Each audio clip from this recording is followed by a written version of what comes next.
Hey guys, sorry about the little delay there. We had a little bit of technical difficulties. For those of you that don't know me, and I don't expect you to, I'm the marketing partnership coordinator with LS Tractor. I handle all of our racing program and all that good stuff there. So I'll be here today to help assist with the live stream here. We'll be bringing Ward on here shortly. The race will be starting in about 25-30 minutes. So we encourage you to watch the race and cheer Jeb on and share everything on Facebook and Instagram and all that good stuff. Wish him luck. So as many of you know, Jeb's been driving for us now for the last year and this year. We're excited about what this year is going to bring and what's going to be going on. And of course, Ward, his dad, he knows a little bit about racing, I believe. We'll have to find out for sure. But no, Ward Burton, he's the 2002 Daytona 500 champion. He'll be joining us here in a few seconds to give us some commentary on what's going on with the race and talk about what it's like to run at Talladega and those super speedway races. And then after we have a little bit of discussion there, he'll be more than willing to take a couple questions for you. So if you got any questions, just please put them down in the comment section. We'll be looking through those and pulling some questions for Ward to get some answers from Ward and have some discussion with him.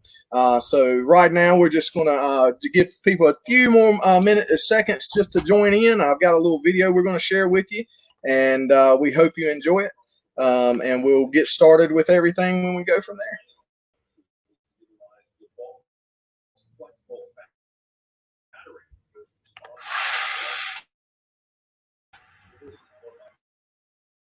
I like how you tag this for the feature thing. That's all those.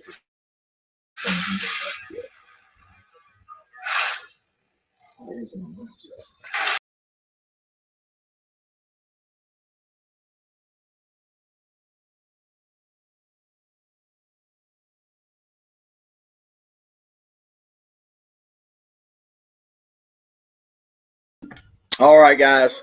Well, it looks like we got a good group with us here today. We appreciate everybody jumping on with us. And right now I'm going to bring in, again, 2002 Daytona 500 winner, Ward Burton. Hey, Ward, how you doing today? Doing great, Ray. How are y'all? You there, Ward? Yeah, can you hear me? We're doing great, man. We're down here in Alabama with the beautiful weather. Yeah, I got you, bud. Can you hear me? I hear you good. All right, great. Yeah, we're down here in beautiful Talladega in this hot, muggy weather, but we're looking forward to a race tonight and looking forward to having a good time watching Jeb perform out here at Talladega. Well, we appreciate LS Tractor and all of Jeb's supporters. I know that blue number 8 LS Chevrolet is going to be going to the front. Obviously, he's having to go to the rear from something with tech, but that's okay. Main thing is not being in the wrong place at the wrong time, and Jeb and the team be working hard for y'all. Yeah, we know they will. That's the funny thing about racing, right? You go through tech and some things slip up on you. But again, this is that race where you can start on the pole and run 2 laps and be back in the garage, or you can start in the back and win this thing. So it's going to be a good race, and we know Jeb's going to take care of the car and get her up front. So Ward, you ran at Talladega for so many years. And this is a question that somebody asked Jeb the other day during the meet and greet, and I kind of wanted to get your opinion on it. Winning Daytona, what are the major differences when you go from a Daytona, which is a super speedway and a big restrictor plate drafting race, to the Talladega, which is kind of the same race, but there's so many differences? Well, so Daytona, when I was racing, was mainly old pavement. It had a lot of characteristics, like in 1 and 2, it had wave bumps. Actually, you'd hit the bumps during the race and qualifying, turn a little bit right. In 3 and 4, before the exit, between the middle and the exit of 4, it was some bumps, but they were a lot closer together and would chatter your car up the tanking. So it was really critical. What fixed that back and then was bump steer. It wasn't springs, it wasn't shocks for me. It was always getting your bump steer right. Talladega, we used to always race in July. So it was always steaming hot. some guys would fall out the seat from not getting enough air on them or not being hydrated or whatever. But there was only 2 races that I recall that handling really came in effect. And people were having to get out of the throttle in 3 and 4 at Talladega, where at Daytona, when we'd race at basically around June, it was only a handful of guys that could hold the foot down all the way around the track. So the field would separate consequently. But, now these tracks are ice smooth. Those characteristics with the bumps, for the most part, are not there anymore. Everybody can hold their foot down the floor, but we are going to probably see today, particularly with no practice, there are going to be some guys that probably got loose characteristics or whatever. Ray, I think, are they throwing an early caution, like around lap 20 or something?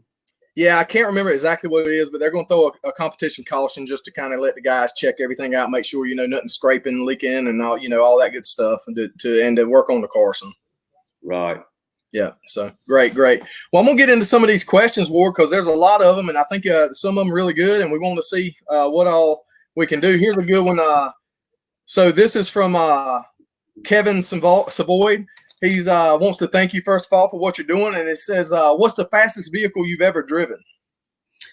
When I was testing tires, Kerry, at Talladega for Hoosier, the gentleman's name was Bob Newton that owned Hoosier Tire, and we could not get the car up to speed to where he wanted to do a test, and he took the plate off. And we averaged a lap of 2:18 before the lights. The people down there, they were throwing the lights and the caution flag. And be honest with you, I couldn't tell the difference between a 190 lap and a 2:18, other than the RPMs was up, and I was hitting the track a lot more because of going around the corners faster. Yeah. 2:18. I mean, that's just unimaginable to be going around that fast. And then not only that, but then making some left-hand turns. Going down the straightaway is the easy part, right? These cars today, look, I mean, for the driver's safety and probably more important, the fans' safety, they could be running, as everybody knows, a lot faster. But anyway, it is what it is today. Hope everybody be safe, and main thing, Jeff, miss all the wrecks, because we know if that LS tractor is lucky enough to run all the laps, he's gonna have a shot at this race today. Absolutely, and we're looking forward to seeing him. That's for sure. Also, guys, I just want to go ahead and throw this out here too. We're actually doing a competition or contest tonight, a race pool contest. And to enter, all you have to do is enter the name of the driver you think is going to win the race.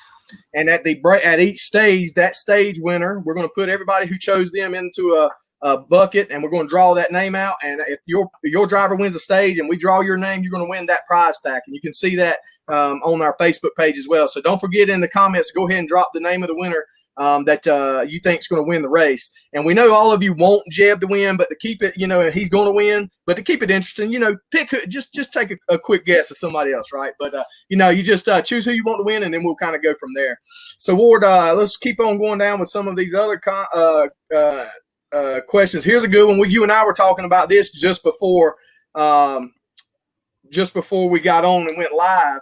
The question about the snake that you were playing with yesterday on Instagram. I'm not a snake guy, so next time I go up to Ward's place, I'm going to have to be very careful while I walk with him. He's already threatened to get me with one. But what did that snake yesterday strike your hat, or what was it striking at when it struck at you yesterday? I put my phone right up to it because, it was obvious he was going to strike it. Whatever came to him, he was so irritated at the time. But I put my phone right up there. Dipped my finger while I was holding my phone with no big deal. But next time I do it, and there will be a next time, I'm going to do it enough to where she pokes it right there in the middle of the phone. But those little rat snakes, they're harmless. I can remember walking into my parents' house with about a 6-foot black snake when I was probably 7 or 8.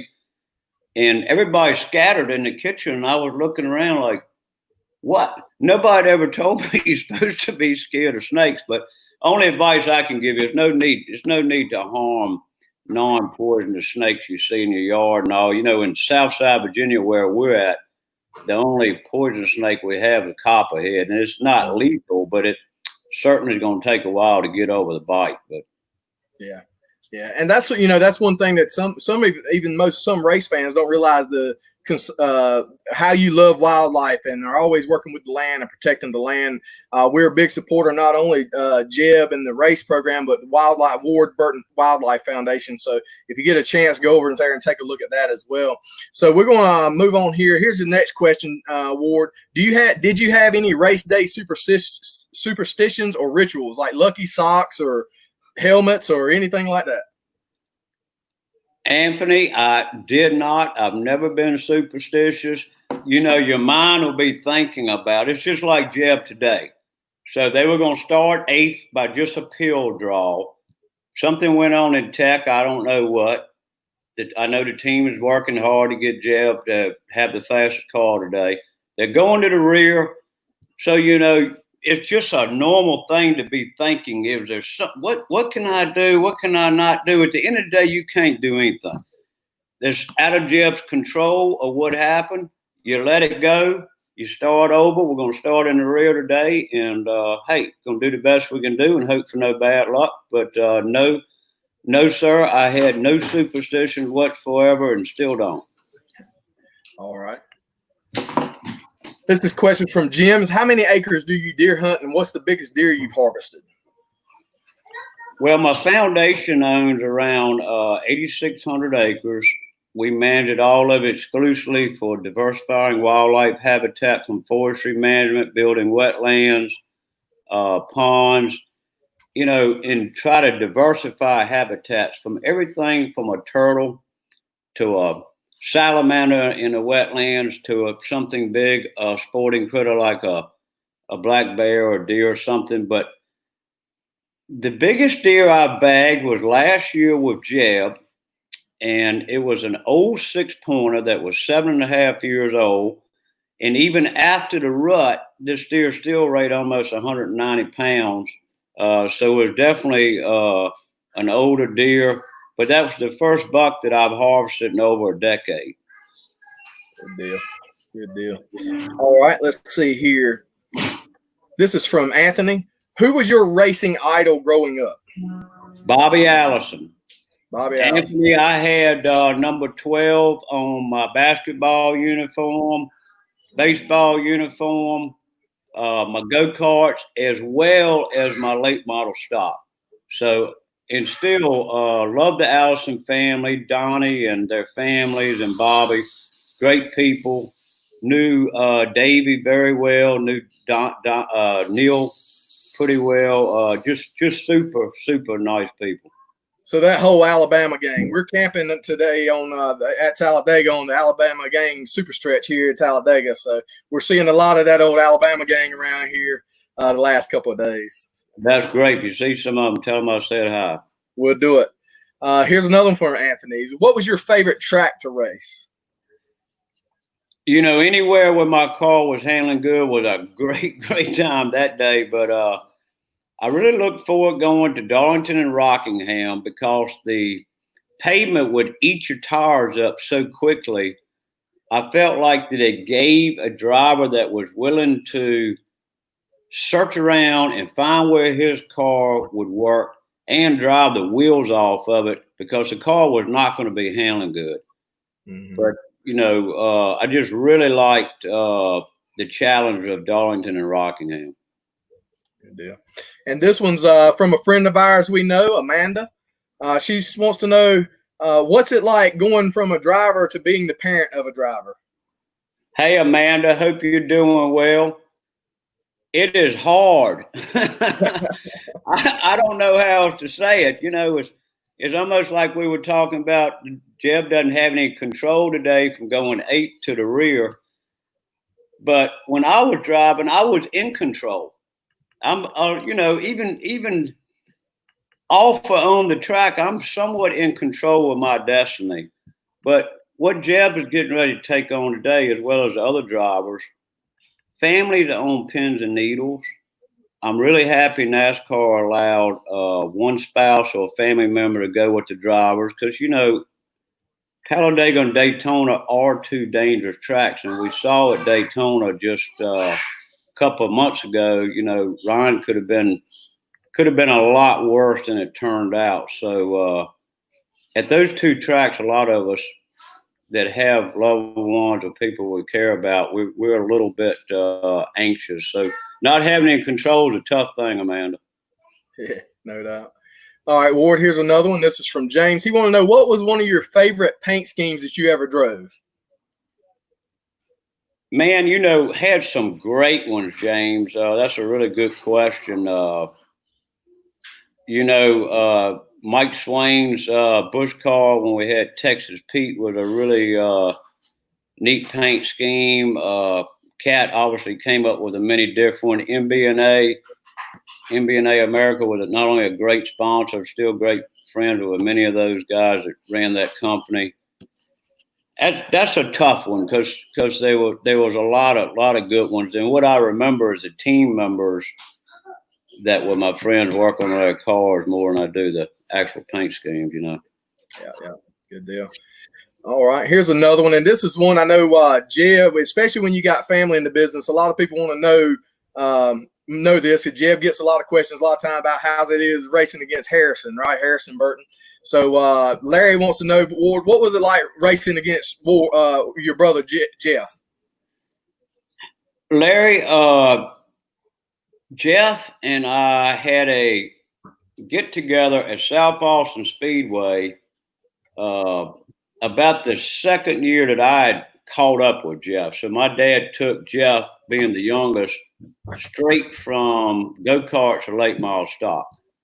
I ran street stock a year and a half, and then was driving for another gentleman in late model. But we got together, and I was over at Jeff's hauler, getting ready to do what an older brother's supposed to do, and I saw Dad coming. I said, I knew I need to get the hell back on my hauler real quick, because Dad could take care of all of us put together. But anyway, after that, you know, we raced each other hard, but literally never had another situation. So I think we both realized that, you know, we got 32 or 36 other guys to race. We don't need to cause each other problems.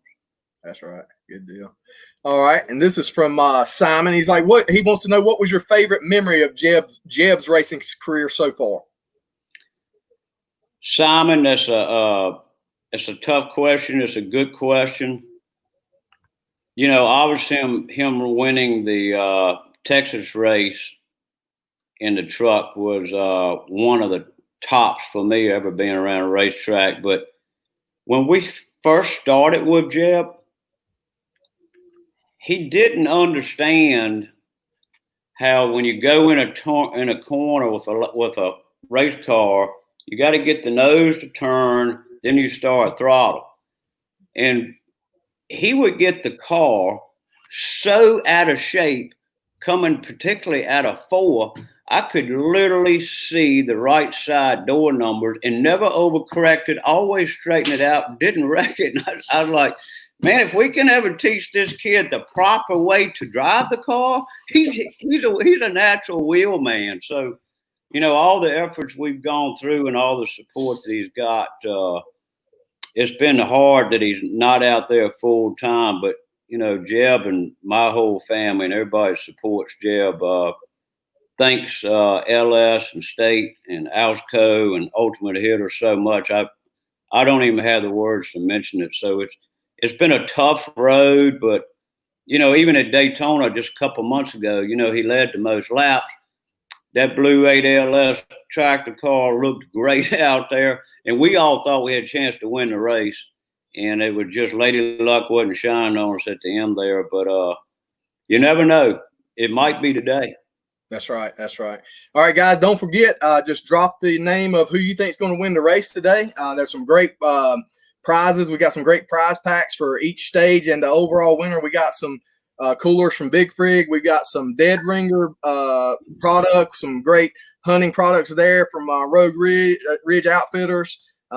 some great stuff from Alsco and 12-hour auction. So make sure you're getting up there, signing up. I mean, it doesn't cost you a dime to win, and you can win some pretty good prizes. Also included in some of those packages are some autographed cars and some Jeb shirts and things like that.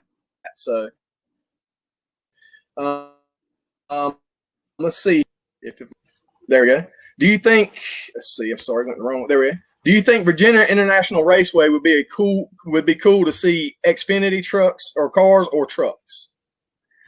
That's a good question, Ricky. You know, having tested cup cars there and then running a vintage race there a couple of years ago, it's a tough track. It's kind of a little bit of Sonoma and a little bit of Watkins Glen all mixed. You got two places you really can get some high speed. You got some tight S's and all that. It is a neat racetrack. I mean, it's literally from where we live about 25 minutes. So, you know, I have no idea what NASCAR's plan is, but it would be an awesome racetrack, and it's a great facility. Yeah, it's a beautiful facility. I watched that documentary on it not too long ago on Netflix, and it was really talking about how it was, you know, from the first time it was built to when it was revamped and everything. It was a really good documentary, and I think it'd be a beautiful place to see some NASCAR cars running around there. That's for sure. All right, we got one more question, and then we're going to start talking about wrapping it down because they're getting ready to start throwing the green flag, and I don't want to miss a lap, so I know you guys don't. This is from Anthony again. He's on the farm to use your LS tractor to mow grass also, or just hauling and moving things. So what do you use your tractor for?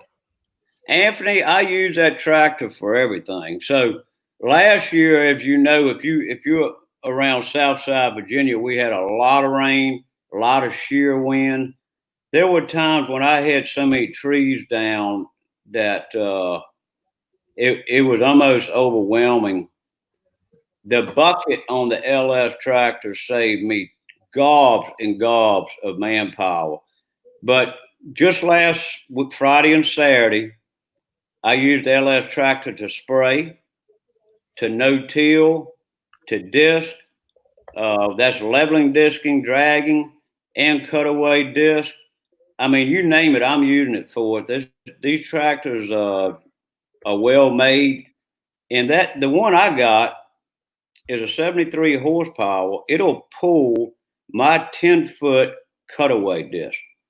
And I've got another tractor that's 110 horsepower, and it makes that one groan. So I've just been ecstatic of what this tractor was able to do for me out on the farm, and it's pretty much endless. Yeah, good deal, man. I know you get a lot of work out of that thing, and you do a good job with it for us. And Jeb's going to take that number 8 car, and he's going to do the best he can for us today, and we're looking forward to that. Guys, just please remember, in the comments, just go ahead and put the name of the driver you think is going to win the race today. Everybody can put Jeb down because, I mean, everybody wants to. So we'll go from there. So make sure that you put the name down so you're entered in. And remember, with one lap left to go in each stage, we're going to come back. We'll go ahead and select the winner from that stage.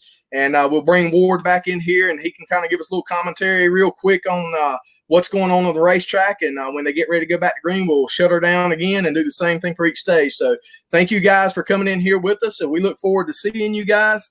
And thank you so much for being part of this virtual suite. We hope you enjoyed it, and get those entries in. Put the driver you think is going to win the race, because there's some great prizes. And we appreciate it and look forward to seeing you here in a few laps. Thanks, guys.